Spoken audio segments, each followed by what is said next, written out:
Haiti இலங்கை நிலை இந்தியாவுக்கு வருமா? அமெரிக்காவும் ட்ரம்பும் எத்தனை அழுத்தங்கள் கொடுத்தாலும் இந்தியா ஒருபோதும் அங்கிருந்து விவசாய விளைபொருட்களையும் பாலையும் இந்தியாவிற்குள் அனுமதிக்கப் போவதில்லை. அதனை அனுமதிக்கவும் கூடாது. அப்படி அனுமதித்தால் இந்திய பொருளாதாரத்தை அமெரிக்கா சிதைத்து அழித்துவிடும்.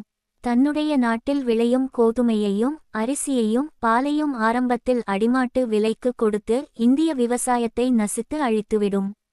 அதன் பிறகு அமெரிக்கா சொல்லுவதுதான் விலை.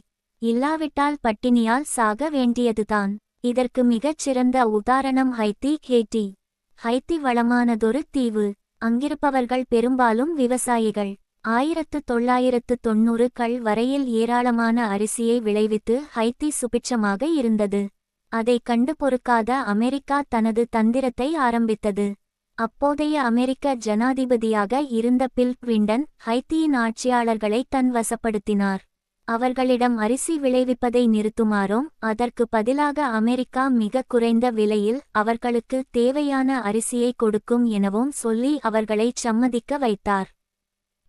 மிக குறைவான விலையில் அமெரிக்க அரிசி ஹைத்தியில் குவிந்தது.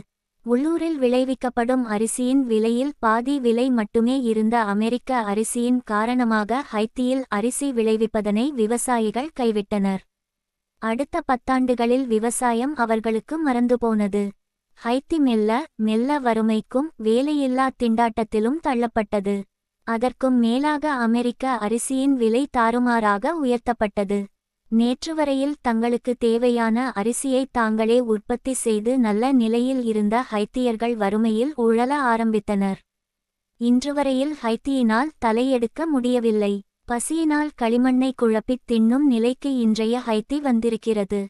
இன்றுவரையில் அமெரிக்க அரிசிதான் ஹைத்தியில் விற்பனையாகிறது.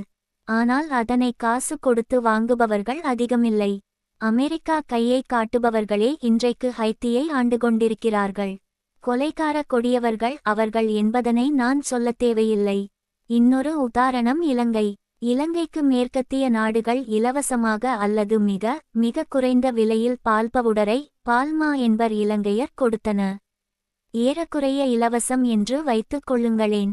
அப்படி சல்லிசாக கிடைத்த பால் பவுடரின் காரணமாக இலங்கையின் பால் உற்பத்தி மிகவும் குறைந்தது.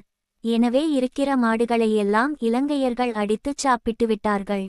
இது நடந்த சிறிது காலத்திற்குள் மேற்கத்திய நாடுகள் தந்த பால் பவுடரின் விலை தாறுமாறாக உயர்ந்துவிட்டது. அதை வாங்கித்தானாக வேண்டும். இல்லாவிட்டால் இலங்கையர்களுக்கு வேறு வழியே இல்லை. மிக தந்திரமான நடவடிக்கை இது. இன்றைக்கு இலங்கையில் மாடுகள் மிகவும் குறைந்துவிட்டன.